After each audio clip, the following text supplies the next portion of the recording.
guys, hello. Nandito ako ngayon sa Parisan ni Diwata dito sa branch niya sa Caloocan.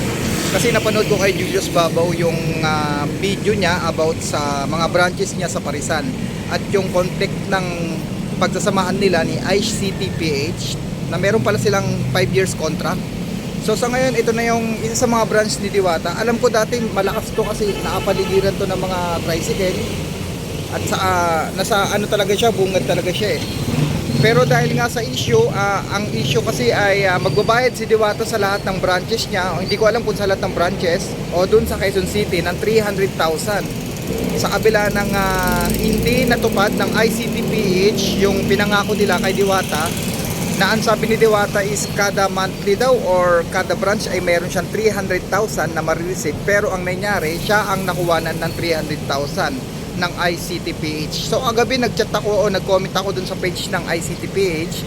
Wala pang 1 seconds, na-block agad nila ako, hindi ko na ma-search. So sinearch ko sa isa kong Facebook, nakita ko naman doon na yung ICTPH is okay. So ibig sabihin yung kabila kong Facebook, pinilak nila, yung nag-comment ako doon.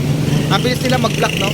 So ang akin lang naman is dito kasi kay Diwata, simula dati nang sikat pa siya, 4 na social media account ko dyan ang na-monetize. Kaya kahit paano ay gusto ko pa rin si Diwata sa mga ginagawa niya sa buhay. So ito ang nakakalungkot lang, sa kabila ng issue ng 5 years contract pala yun, So ito nga yun, so sarado na.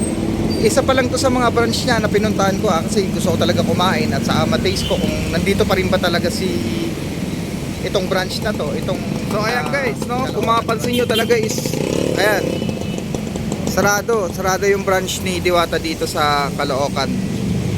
So malungkot na balita ito kasi yung taong kumunik sa kanya na magpapayaman daw sa kanya at magpaparami ng negosyo, ganito yung nangyari sa isa sa mga branch ni Diwata. So yun ang pag-usapan, hindi natupad, pero yung sa papel, yung nalagdaan sa papel o napirmahan ni Diwata sa papel ay wala siyang lusot doon base sa napanood ko sa interview ni Julius Babaw sa kanya. At ang baba ng korte is talagang kailangan niya magbayad ng 300,000, sabi sa mga electricity yata yun, doon sa may Quezon City branch yun. So dati pa lang pala talaga is may issue na, no? So ngayon lang natin nalaman na masyado nang lumaki. Wala pang 5 years contract, siguro mga 3 years pa lang, may 2 years pa. Hindi na tinapos. So ayan, ang nakikita ko dito sa ICTPH is parang malaki silang grupo na kunyari is mayroong isang negosyante, pero which is parang kakampi din naman nila ito o kakilala na magpipresenta na mayroong gustong willing maipaggamitin ng branch Diwata, pero parang sa tingin ko lang parang sila lang din ito, no? So kaya ingat, no, sa ICTPH, hindi nila na-serve ng maayos yung pinangako nila kay Diwata, no?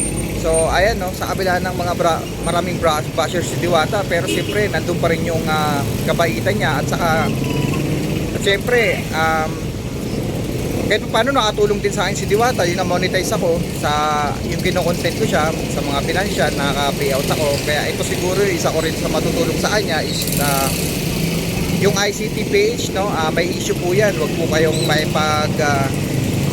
makikipag-negotiation dyan kasi may nakabinbin pang kaso yan sa kay Diwata. So ito nga yun. So kayo, bahala kayo. Hindi ko kayo pinoprovoke na maipag-negotiation sa ICTPH, pero tingnan nyo naman ngayon ang itsura ng isa sa mga branch ni Diwata. Walang nangyari sa napag-usapan nila. So lesson learned po yan, no? At sabi nga ng Diwata is gagalingan na niya mag-isip at magdodouble isip na daw siya kasi hindi niya daw napag-isipan kung ano yung mga pinagsasabi, kasi masyado daw magaling at talagang nadala siya sa mga binibigay sa kanya ng ICTPH. So ito nga yun, hindi naman natupad. So ayan lang sa ngayon ang update natin dito sa branch ni Diwata sa Caloocan City.